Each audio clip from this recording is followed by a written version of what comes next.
the supernatural organism, we have this sort of remote principle, which is grace, and it works in throughout all of our faculties, and it even works throughout the supernatural society of the church, and even has certain effects on such things as the natural society, the political society, where grace is going to flow over into there. Obviously, not changing its into well, not changing its species into something supernatural, because that'd be like a pseudo supernaturalism, but rather it sort of redirects it to a different end, retaining the same formal object, kind of like how Christian chastity retains the same sort of species as natural chastity.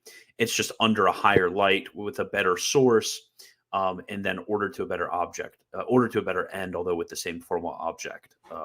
It doesn't change species, but you have grace working throughout all of the sort of aspects of us in that way.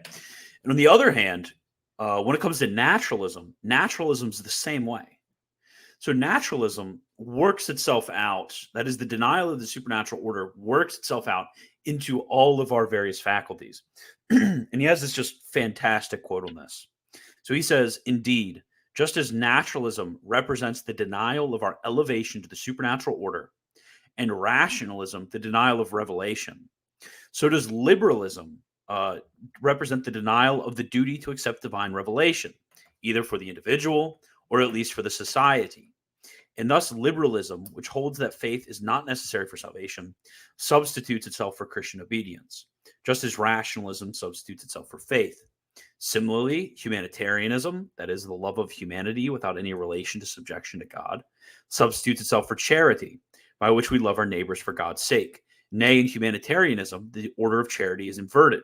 For as the defenders say, we must reveal all human opinions, even if they are contrary to the word of God, which is to scorn God himself.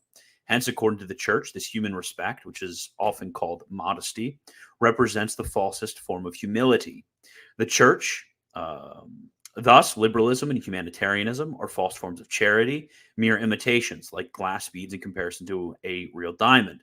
Similarly, in humanitarianism, the desire for earthly felicity is substituted for the hope of heavenly beatitude. Likewise, as regards our sense, desires, sensualism, effeminacy, and the legitimacy of divorce are substituted for mortification, chastity, patience, and Christian fortitude.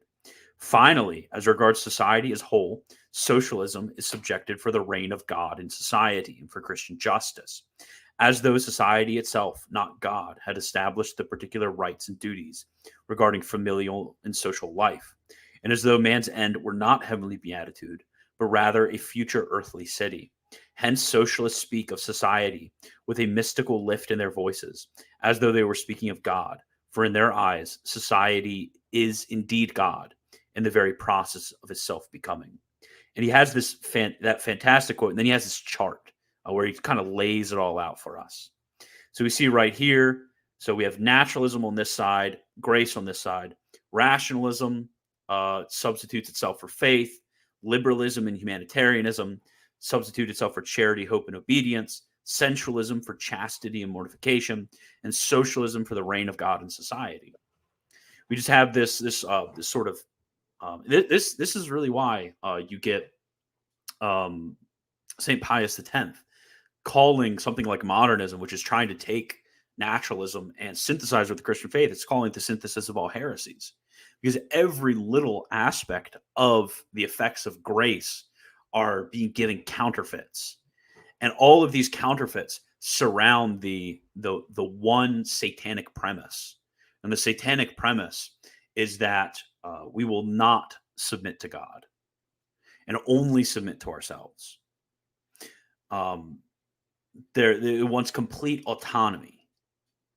That's why all of this stuff is so dangerous. That's why all this naturalism stuff is just so deadly, and that's why it's completely wiped out any sort of sliver of rationality, no pun intended, any sliver of rationality within our society, because people are falling for this naturalism junk and not for a proper view of the supernatural order.